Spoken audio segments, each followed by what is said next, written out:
Chief Mike Vulcan of the Ocala Police Department. This afternoon at about 3:40 p.m., the Ocala Police Department received a call in reference to multiple shots fired here at the Paddock Mall on State Road 200. We responded to that call that came in as an active shooter. We responded with a heavy police presence. Officers immediately made entry into the mall. Ultimately discovered that this was not what we would consider an active shooter. There was a shooting that took place inside the mall that we believe was possibly a targeted act of violence. At this point in time, we have confirmed one adult male has passed away from gunshot wounds inside the mall in a common area. We have a secondary victim with a gunshot to her leg. She is being treated at a local hospital and is expected to survive those injuries. We know for a fact that our shooter was a black male dressed in a black hoodie, black pants. He had a black mask partially covering his face. He fled the mall being undetected. Right now we're searching for him. We're in the process of doing secondary sweeps of the mall to make sure everybody that might have done some sheltering in place or evacuated safely, and this investigation continues right now. We're being assisted right now by the Sheriff's Office here in Marion County. I've got Under Sheriff Robert Douglas with us. The Ocala Fire Department is here with us. Florida Highway Patrol responded as well, and the mayor is here with us to assist as needed. That's about all the facts that I'm going to release right now. I'll be happy to try to answer some questions. I'm not going to release a whole lot of information aside from what I've already told y'all, but I'm happy to take questions. Any information to believe that the victim that has passed away was the target of the shooting? That is what we believe at this time. And I can also say that we have recovered the firearm that we believe used that was left behind here at the scene. Chief, I know sometimes, this can be a really chaotic situation. While there might have been one injury from a gunshot wound, was anybody injured as far as trampling, things like that? Yeah, so the question was, were there any other injuries? There were. We have, again, one deceased from a gunshot wound, one woman that suffered a gunshot wound to her leg. We have some ancillary injuries. We had some chest pains. We have a broken arm being treated at the hospital as well. Were any members of the community able to assist before your crews and fire crews got on scene to keep lives safe? We did. Obviously, it's a shopping season, right? There were a lot of people inside the mall at the time that this happened.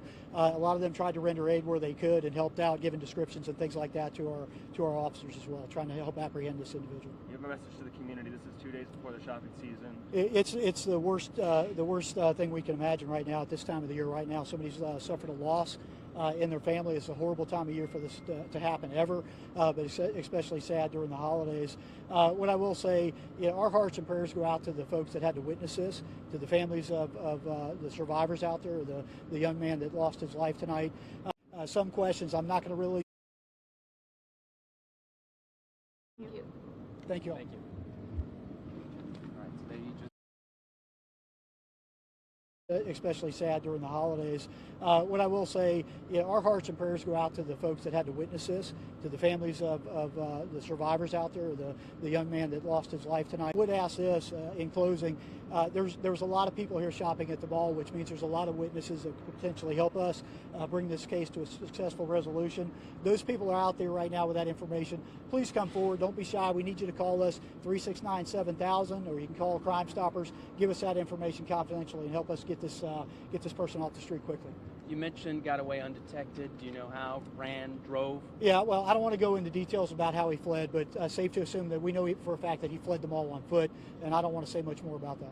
Well, I know obviously you guys have to look for the shooter now, but what does the timeline look as far as for, the area around here tonight? The mall's going to be locked down probably for the next at least 12 hours while we wrap up our investigation. We've got a lot of evidence processing to do. We've got a lot of work to do here at the scene. We would ask anybody out there that might be listening to avoid this whole area, avoid State Road 200, anywhere around the Paddock Mall. Give us time to do our job. Thank you. Thank you. Thank you. Thank you all. Thank you. All right, so there you just heard it there live. One person.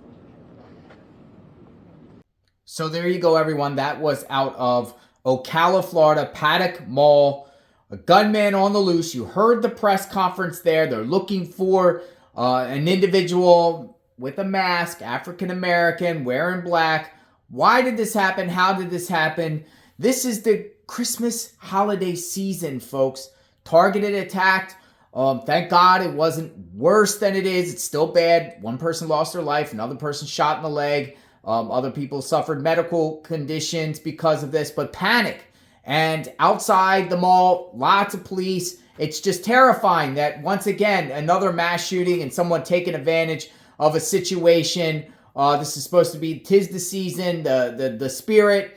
And again, we got more chaos in this country. Let me know what you think about that particular press conference and the situation in Ocala, Florida. I am monitoring the situation. Soon as a suspect is identified, I will share that suspect and the suspect's background and everything about that suspect on JLR Investigates. Subscribe to the channel, like, hit the notification button. We will talk soon. Praying for everyone out of Ocala. Stay tuned.